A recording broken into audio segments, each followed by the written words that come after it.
Hello dear students, welcome to Kirosh nursing classes. और आज हम बात करें कुछ बहुत ही इंपॉर्टेंट एमसीक्यूज के बारे में। जो बच्चे एसएन और सीनियर नर्सिंग ऑफिसर एग्जाम के लिए प्रिपरेशन कर रहे हैं, तो ये क्वेश्चंस उनके लिए बहुत ही ज्यादा हेल्पफुल होने वाले हैं। ओके, तो कुछ क्वेश्चंस के बारे में हम बात करेंगे। इजी टू मॉडरेट और मॉडरेट से हम हाई क्लास क्वेश्चन की तरफ बढ़ेंगे। ओके, तो सबसे पहला सवाल बहुत ही आसान सवाल है, कम्युनिटी सब्जेक्ट का क्वेश्चन है कि the main feature of the rural community, rural community जो रूरल एरियाज में रहती है, ग्रामीण क्षेत्रों में रहती है, okay, that are the rural community is closely associated with, तो वहां पे कौन कौन से मेन फीचर्स होते हैं। ठीक है, सो यहाँ पे पहला ऑप्शन है direct effect of natural elements like rain, drought, heat on their lives, कि जो धूप है या फिर बारिश होती है, सूखा होता है, गर्मी होती है, इन सब का उनके ऊपर डायरेक्ट इफेक्ट होता है। Second, remote from nature, nature से मतलब प्रकृति से बिल्कुल दूर। तीसरा, एक बंद वातावरण के अंदर वो रहते हैं या काम करते हैं। और चौथा, work in different occupation, contact is less between member, कि उनके जो अगर ऑक्यूपेशन होते हैं वो अलग अलग होते हैं और उनके बीच जो कॉन्टेक्ट होता है वो बहुत ही कम होता है। तो इन चारों में से जो कम्युनिटी का सबसे सही फीचर कौन सा है, तो यहाँ पे आप सबको पता होगा, जो लोग रूरल एरियाज में रहते हैं, तो आपको पता होगा कि वो लोग सबसे पहला तो एक दूसरे के साथ में रहते हैं। ठीक है, और उनके बीच कांटेक्ट में बहुत अच्छा होता है, एक दूसरे से फेस टू फेस जानते हैं। तो यहाँ पे और मोस्ट इनका वर्क क्या होता है, एग्रीकल्चर होता है। तो ये तो ऑप्शन क्या हो जाएगा, गलत हो जाएगा। मोस्टली ऑक्यूपेशन क्या है, सेम ही होता है। दूसरा, वो एक क्लोज्ड इन्वायरमेंट में रहते हैं, क्लोज्ड इन्वायरमेंट में वो नहीं रहते। आप सबको पता होगा गांव में जो रूरल एरिया पॉपुलेशन वो खुले इन्वायरमेंट में रहती है, तो ये भी क्या हो गया, गलत हो गया। रिमोट फ्रॉम नेचर, प्रकृति से दूर, तो कम्युनिटी या फिर जो रूरल कम्युनिटी है वो प्रकृति के बिल्कुल नजदीक रहती है, तो ये भी क्या हो जाता है, गलत। तो राइट आंसर क्या रहेगा, ऑप्शन ए, कि जो धूप हो, बारिश हो, सूखा हो, गर्मी हो, इन सब का उनकी लाइफ के ऊपर प्रभाव पड़ता है। तो ये है रूरल कम्युनिटी के बारे में। क्लियर है। चलिए नेक्स्ट क्वेश्चन बढ़ते की तरफ बढ़ते हैं। तो नेक्स्ट क्वेश्चन, एक नर्स है जो एक वार्ड में वर्क करती है और उसने देखा कि वहां पे ब्लड स्पिल्ड हो गया है। ओके, और ब्लड स्पिल्ड हो गया है, तो यहाँ पे जो ब्लड स्पिल हुआ है उसने मोर देन 20 सेंटीमीटर, 20 सेंटीमीटर से ज्यादा एरिया कवर उसने किया है। तो यहाँ पे जो नर्स ने, हाउस कीपिंग स्टाफ है, जो साफ सफाई वाला स्टाफ है, उसको कहा कि फ्लोर को साफ करें। अब यहाँ पे वो जो नर्स है उस हाउसकीपिंग स्टाफ को क्या रिकमेंडेड करेगी कि कौन सा डिसइंफेक्टेंट यूज करना है ताकि उस ब्लड स्पिल को हैंडल किया जा सके। तो यहाँ पे सामने आपके सामने चार ऑप्शन आएंगे। सबसे पहला, 1:100 dilution of 5% sodium hypochloride, 1:2 dilution of 2% bleach solution, 1:5 dilution of 5% bleach solution and 1:10 dilution of 5% of sodium hypochlorite। तो चार ऑप्शन है। तो यहाँ पे अगर हम बात करें तो सबसे सही ऑप्शन क्या रहेगा, क्योंकि ब्लड की अगर हम बात करें तो सबसे पहला तो यहाँ पे एक बहुत ही इंपॉर्टेंट पॉइंट दे रखा है कि जो एरिया है कितना है, मोर देन 20 सेंटीमीटर स्क्वायर है। तो यहाँ पे आपको क्या करना होगा, हाई लेवल का आपको क्या करना होगा, डिसइंफेक्टेंट यूज करना होगा हाई क्वांटिटी में, ज्यादा क्वांटिटी में। क्यों, क्योंकि अगर जैसे आपने लेस क्वांटिटी में अगर यूज किया तो जो आप क्लीनिंग कर रहे हैं, ठीक है, तो वो क्लीनिंग में पैथोजन किल नहीं हो, क्योंकि हो सकता है कि उसके अंदर HIV, हेपेटाइटिस बी या फिर सी, दोनों में से कोई भी माइक्रो ऑर्गेनिज्म उसके अंदर हो सकते हैं। तो यहाँ पे आपको स्पेशली ध्यान रखना है कि वो कैसा होना चाहिए, जो डिसइंफेक्टेंट है वो डिसइंफेक्टेंट होना चाहिए 5% ऑफ सोडियम हाइक्लोराइड का, और इसका डाइल्यूशन क्या होना चाहिए, 1:10।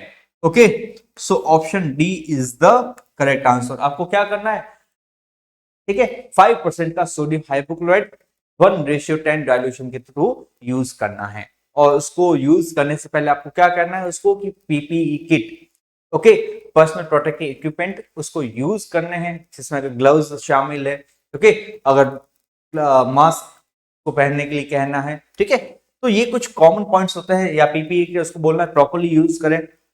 ओके, तो 1:10 का उसको यूज करना है।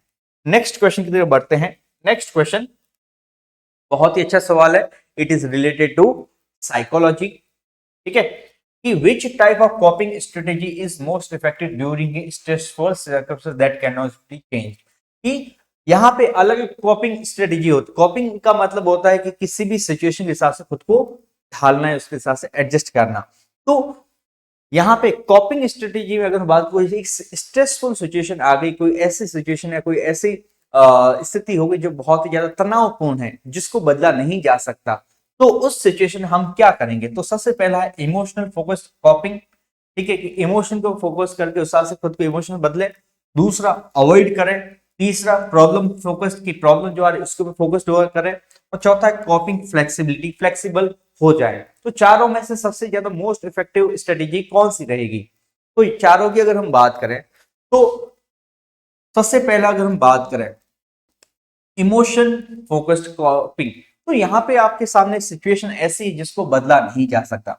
अब जस्ट फॉर एग्जाम्पल कोई मरीज आया तो उसके कैंसर है, और कैंसर है वो लास्ट स्टेज पे ऊपर है, तो अब आप उसके सामने अगर क्या कर सकते हैं? वो स्ट्रेसफुल है, तो अब यहाँ पे आप उसको क्या कर सकते हैं? उसको ऐसा तो नहीं कह सकते कि बीमारी बिल्कुल ठीक हो जाएगी, एकदम आप अच्छे से हो जाएंगे। अब यहाँ पे उसको क्या करना है? उसके इमोशंस को आपको क्या करना है? बिल्कुल एक तरीके से सही तरीके से क्या करना है? उसको हेल्प करनी, कॉपिंग करने में। ओके, उसको कहना है कि आप डीप ब्रीदिंग कीजिए, ठीक है, बिल्कुल रिलैक्स रहिए। तो यहाँ पे उसको इमोशन फोकस्ड कॉपिंग के ऊपर उसको ध्यान देने के लिए कहना है। ओके, इमोशनल फोकस्ड कॉपिंग उसको करना है। अवॉइड नहीं कर सकते, क्योंकि जो भी प्रॉब्लम है वो उसको अवॉइड नहीं करना है। अगर प्रॉब्लम होती तो प्रॉब्लम के ऊपर फोकस होकर वर्क कर सकते थे। तो यहाँ पे राइट आंसर क्या रहेगा? Emotion focused कॉपिंग। कि जैसे भी अगर बात की सिचुएशन ऐसी है जो चेंज नहीं की जा सकी, तो अपना माइंडसेट को उसके हिसाब से ढाल देना है, उस हिसाब से अपना इमोशंस को एडजस्ट करवाना। क्लियर है? नेक्स्ट क्वेश्चन की तरफ बढ़ते हैं। Next question, during discharge teaching a patient with depression, कि डिस्चार्ज के समय एक मरीज जो डिप्रेशन में था, ठीक है, उसको जो साइकेट्रिक नर्स है उसने उसको बताया कि जो ऐसे फूड जिनके टायर में जैसे चीज है, मिल्क है, वाइन है, इनको क्या करे? वो अवॉइड करे, ताकि हाइपरटेंसिव क्राइसिस से बचाया जा सके। Which class of anti depression drugs prescribe to the patient? तो यहाँ पे जो पेशेंट है उस किस टाइप के एंटी हाइपर या एंटी डिप्रेशन ड्रग्स उसको देंगे? तो यहाँ पे आपके सामने ऑप्शन है selective serotonin reuptake inhibitors SRIs, tricyclic anti depressant, selective norepinephrine receptor inhibitors SNRIs, या फिर मोनोअमाइन ऑक्सीडेज इनहिबिटर्स MAOIs। तो यहाँ पे सामने अलग अलग आपके सामने ये सारे क्या है? एंटी डिप्रेसेंट ड्रग्स है। तो यहाँ पे जो चीज है, मिल्क है, वाइन है, इस इनको तो क्या करना है? उनको कहना है कि इसको आपको अवॉइड करना है। तो यहाँ पे उसको हमें क्या कहना है? साथ साथ में MAOI यानी मोनोअमाइन ऑक्सीडेज इनहिबिटर्स का उसको एडवाइस करनी है, इसको प्रेस्क्राइब करना है। क्लियर है? Next question. नेक्स्ट क्वेश्चन, यहाँ पे एक इमेज आप देख रहे हैं मेरे पीछे, यहाँ पे एक इमेज देखकर जिसके अंदर आपको दिख रहा है कि ये वाटर सरफेस है, और वाटर सरफेस के ऊपर एक लार्वा है। अब ये लार्वा इस पोजीशन के ऊपर, आप जिस पोजीशन के ऊपर देख रहे हैं, तो ये कौन से टाइप का लार्वा है? ठीक है, तो यहाँ पे water surface identify the larva of the mosquito shown in the given picture. तो जो ये कौन से टाइप का लार्वा है? मोनिया, इडीज, एनोफिलीज और क्यूलेक्स। तो यहाँ पे अगर हम बात करें, चार तरीके के अलग अलग आपके सामने ऑप्शन है। तो यहाँ पे जो लार्वा होता है इसकी अलग अलग पोजीशन होती है। यहाँ पे अगर ये इस पोजीशन के अंदर है, ठीक है, तो ये कौन सा होगा? ये होगा एनोफिलीज। ओके, अगर यही यही अगर जैसे ये इस पोजीशन पे होता, ठीक है, इस पोजीशन पे होता, तो ये होता क्यूलेक्स। ओके, अगर ये पोजीशन इसकी ये होती तो ये क्यूलेक्स होता। क्लियर है? अगर ये इस पोजीशन पे है तो ये क्या कहलाया जाएगा? ये कहलाया जाएगा एनोफिलीज। तो इसकी पोजीशन के ऊपर लार्वा अगर स्ट्रेट है, वाटर सरफेस के इक्वली है, तो ये एनोफिलीज होगा। अगर ये पोजीशन इसकी डाउन है तो ये किसके अंदर आएगा? क्यूलेक्स के अंदर आएगा। क्लियर है? तो यहाँ पे राइट आंसर क्या रहेगा? Right answer anopheles is the correct answer. अगर वहीं इसकी पोजीशन अलग होती तो वो क्यूलेक्स के अंदर आता। तो यहाँ पे आपको इमेज देख के आपको पता करना है, अगर वाटर सरफेस के बिल्कुल इक्वल है तो वो कौन सा टाइप का लार्वा है? वो है एनोफिलीज का। अगर वहीं उसकी अगर बात करें पोजीशन अगर डाउन की साइड में है, 45 डिग्री है, तो वो किसके अंदर आएगा? वो आएगा क्यूलेक्स के अंदर। क्लियर है? चलिए नेक्स्ट क्वेश्चन की तरफ बढ़ते हैं। अब किसी को एनाफाइलेक्टिक रिएक्शन हुई है, तो बहुत ही अच्छा सवाल है, और हॉस्पिटल के अंदर आप सबने काफी वर्क कर रखा होगा, तो कोई एनाफाइलेक्टिक रिएक्शन का कोई केस आ जाता है, तो उस सिचुएशन में हम क्या करेंगे? तो आपके सामने चार ऑप्शंस है, उसको कॉर्टिकोस्टेरॉइड्स देंगे, एपिनेफ्रिन देंगे, एंटीहिस्टामिन्स देंगे या फिर ब्रोंकोडायलेटर्स देंगे। बहुत ही अच्छा सवाल है कि एनाफाइलेक्टिक रिएक्शन होगी है, ठीक है, आप सबको पता है कि ब्रीथिंग उसको डिफिकल्टी हो रही होगी, साथ साथ में बहुत ही सीवियर कंडीशन हो जाएगी कि उसको थोड़े टाइम तक अगर उसको ट्रीटमेंट नहीं दिया तो यहाँ पे हम क्या करेंगे चारों ऑप्शन में से? तो आप सबको आइडिया होगा पहले भी, जैसे आप इमरजेंसी वर्क करते होंगे तो उस टाइम पे हम क्या करते हैं, एपिनेफ्रिन, ओके, एपिनेफ्रिन का उसको इमीडिएटली इंजेक्शन लगा जाता है at the time of anaphylactic reaction, okay. Antihistamines, bronchodilators, ये सब बात की बात है, इमीडिएटली आपको उसको क्या करना है, एपिनेफ्रिन इंजेक्शन लगाना है, ओके। ये आईएम आप चाहो तो लगा सकते हो, डिपेंड करता है पेशेंट की कंडीशन के ऊपर, ओके। एपिनेफ्रिन एनाफाइलेक्टिक रिएक्शन के अंदर। Next question, to use a T test the dependent variable must be, ये क्वेश्चन है रिसर्च से रिलेटेड है, और रिसर्च के क्वेश्चंस होते हैं थोड़े से ट्रिकी क्वेश्चंस होते हैं, तो वहां पे आपको क्वेश्चन अगर समझ में आता है, थोड़ा सा लगता है कि ये सही आपको जो आ रहा है समझ में आ रहा है, तो उसका आपको अटेंड करना है, नहीं तो फिर आप उसको स्किप कर सकते हैं, बट कोशिश ये करनी है आप उसको अच्छे से समझें, समझने के बाद उसको आप जवाब दें। तो यहाँ पे टी टेस्ट होता है, टी टेस्ट होता है जो डिपेंडेंट वेरिएबल्स क्या होते हैं, ठीक है, वेरिएबल्स की अगर हम बात करें जो सिचुएशन के हिसाब से चेंज होते हैं, ओके। सो यहाँ पे टी टेस्ट के अंदर जो डिपेंडेंट वेरिएबल होता है जो बदलता रहता है, वो किस टाइप का है, कौन सा होना चाहिए, नॉमिनल और इंटरवल डाटा, इंटरवल और रेशियो डाटा, ऑर्डिनल और इंटरवल डाटा, ऑर्डिनल और रेशियो डाटा, ठीक है। तो यहाँ पे अगर बात करें टी टेस्ट एक तरीके का टेस्ट होता है जो मीन मीडियन मोड उसके तरीका टेस्ट होता है जो यूज किया जाता है। तो यहाँ पे जो इंटरवल और रेशियो डाटा होता है, ओके, वो एक तरीके से डिपेंडेंट वेरिएबल होता है। ये क्या होता है, एक डिपेंडेंट वेरिएबल होता है,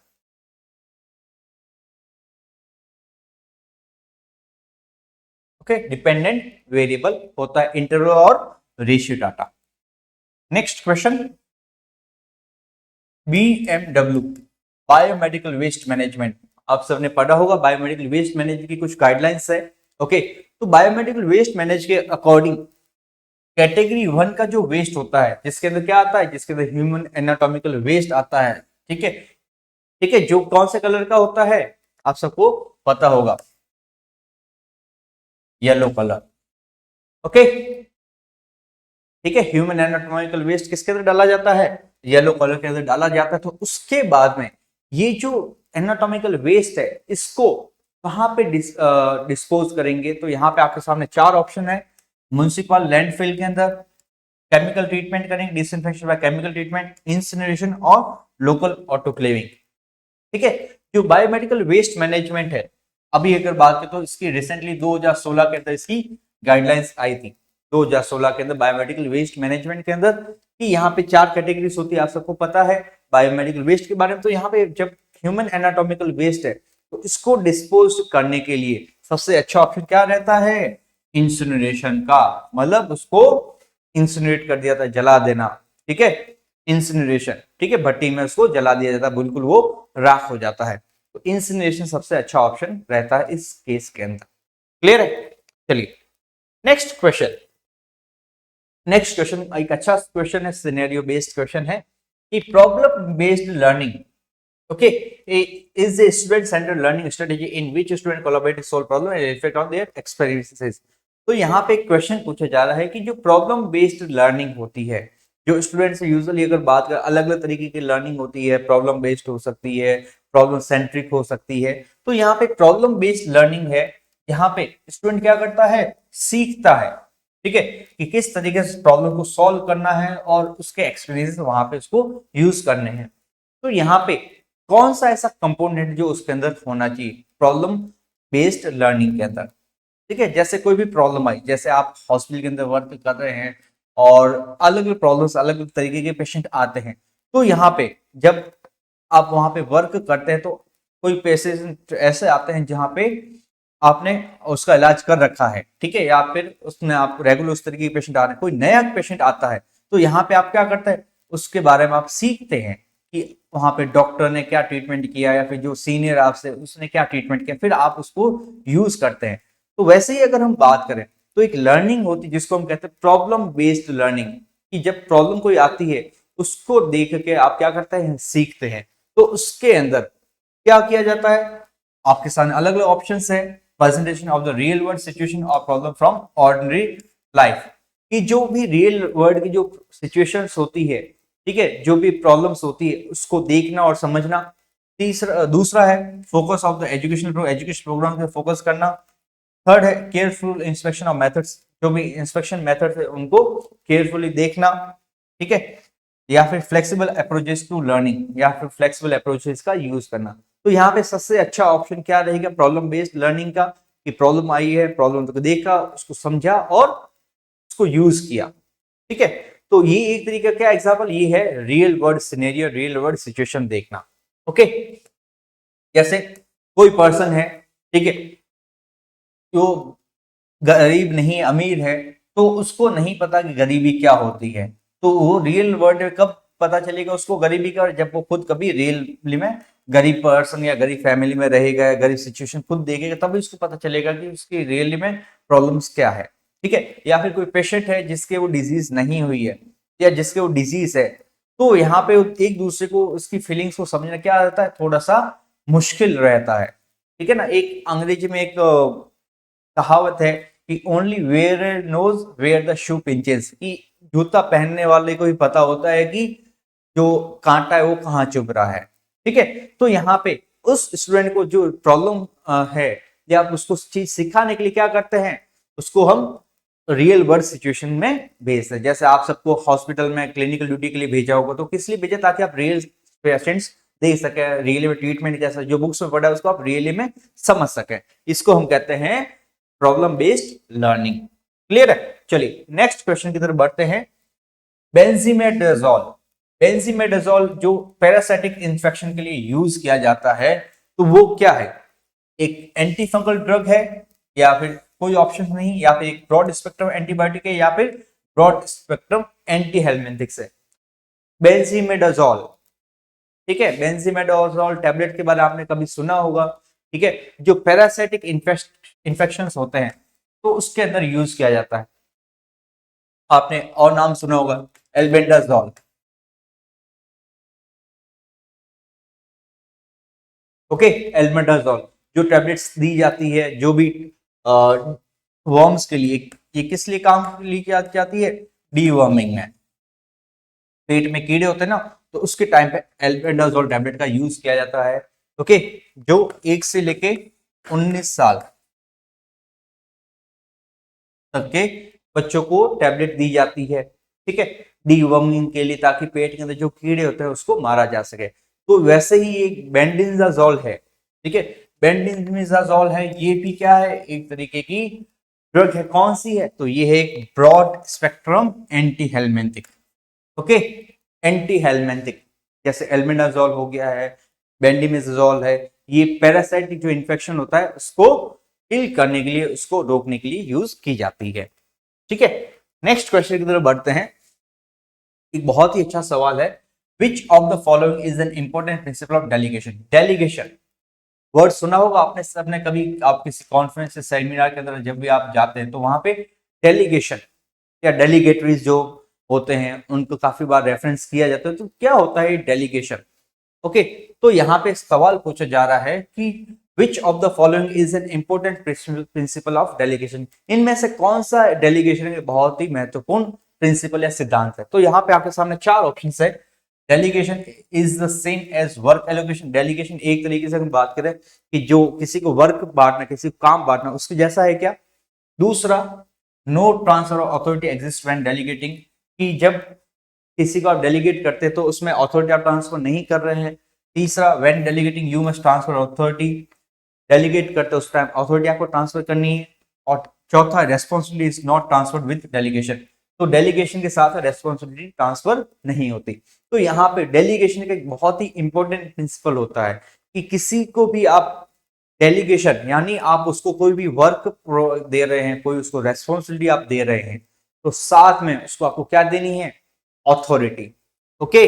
तो when delegating you must transfer authority. Okay, तो एक बहुत ही अच्छा प्रिंसिपल होता है इसका डेलीगेशन का, कि आप किसी भी पर्सन को वर्क असाइन करते हैं, ठीक है, जिससे किसी को आपने कोई क्लास का प्रिंसिपल, सॉरी क्लास का प्रिंसिपल क्या, क्लास का मॉनिटर बना दिया, तो यहाँ पे मॉनिटर बनाए तो उसको क्या देना है, आपने उसको वर्क तो दे दिया, आपने उसको जिम्मेदारी दे दी, साथ साथ उसको क्या करना है, अथॉरिटी भी साथ में देनी है। तो वैसे ही डेलीगेशन का मतलब क्या होता है, डेलीगेशन का मतलब होता है transfer the work with authority. Okay, तो ये होता है एक बहुत ही इंपॉर्टेंट प्रिंसिपल होता है डेलीगेशन का। सो ये कुछ बच्चों क्वेश्चंस थे, ठीक है, जो क्वेश्चंस थे एसएनओ रिलेटेड एग्जाम्स के लिए, कि जो जो बच्चे सीनियर नर्सिंग ऑफिसर एम्स के लिए प्रिपरेशन कर रहे हैं, तो इस टाइप के बच्चों क्वेश्चंस के लिए आप तैयार रहिए, ठीक है। इसी तरीके के और क्वेश्चन हम मिलते रहेंगे किरोशन नर्सिंग क्लासेस के अंदर। Okay, so thank you so much.